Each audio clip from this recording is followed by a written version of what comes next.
Next is Cleo Kennington, consultant in emergency general surgery and major trauma and founder of Prescription for Safe Cycling. Thank you for inviting me to speak on behalf of the Medact group, Prescription for Safe Cycling. Health professionals campaigning for safe cycle infrastructure. As Casper said, I'm a consultant surgeon specialising in emergency abdominal surgery and major trauma. Over the course of my career, I've seen some dramatic changes in the patients that I've been treating, all caused by inactivity and obesity. The age of presentation of common conditions has dramatically changed. Type 2 diabetes, instead of presenting in the 50s and 60s, is now seen in children.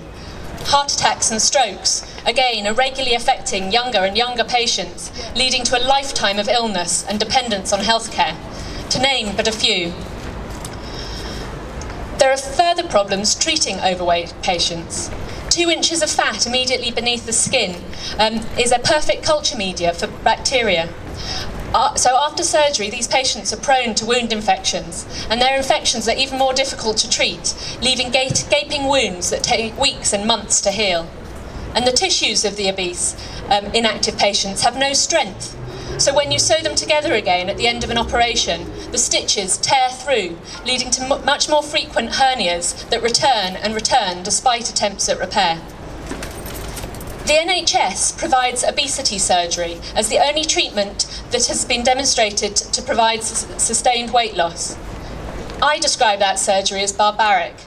Now, across the NHS, we are frequently treating patients with life-threatening complications due to that surgery, such as slipped gastric bands causing gangrene of the stomach. An alternative is exercise on prescription. Although less gruesome, the scientific evidence of its effectiveness is minimal, with no benefit over the long term. Prescription for Safe Cycling believe the obvious answer is to change the environment, so people don't have to think about exercising. It's part of life, as it always has been. This has been clearly demonstrated in the Netherlands, Denmark, Spain, and even local projects within the UK.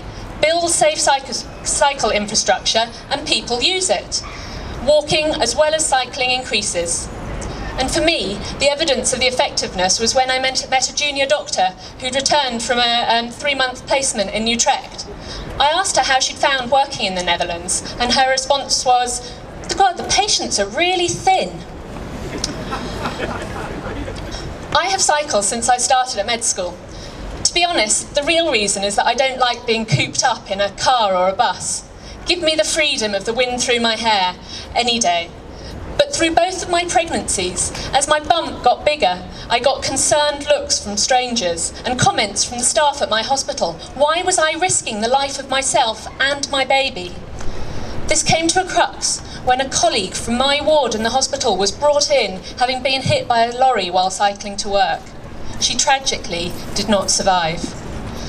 At the debrief, my boss looked me straight in the eye and said, "This means it's time for you to stop cycling."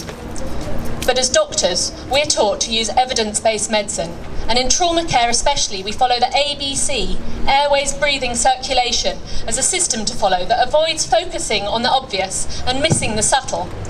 Is cycling really too dangerous? A big study published in the British Medical Journal in 2017 that followed up thousands of people over 5 years demonstrated that even on UK roads with their low level of dedicated cycle infrastructure, the study participants who cycled for commuting were 40% less likely to die than those who did not cycle. As well as this, multiple studies have demonstrated that commuter cyclists have improved well-being and mental health, reduced type 2 diabetes, and cyclists take on average 1 day less of sickness absence per year. So the evidence is, despite the number of cyclists who are brought to the major trauma centres, cycling as a method of commuting is markedly beneficial for health.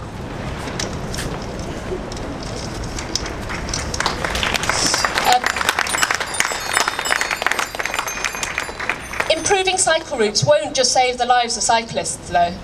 Although the killed or seriously injured cyclists regularly make the news, they aren't the only victims of our dangerous roads.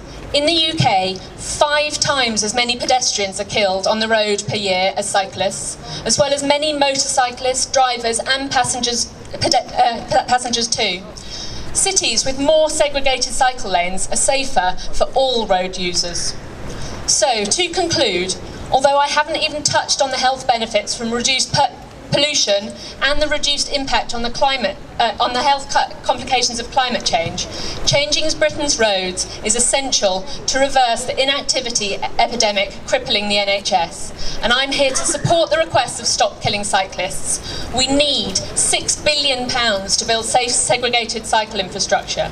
We need to stop the fuel duty cuts to fund this, as well as nudging drivers towards using cheaper, active alternatives. And we need to make villages, towns and city centres car-free to make these spaces safe for walking and cycling. Thank you.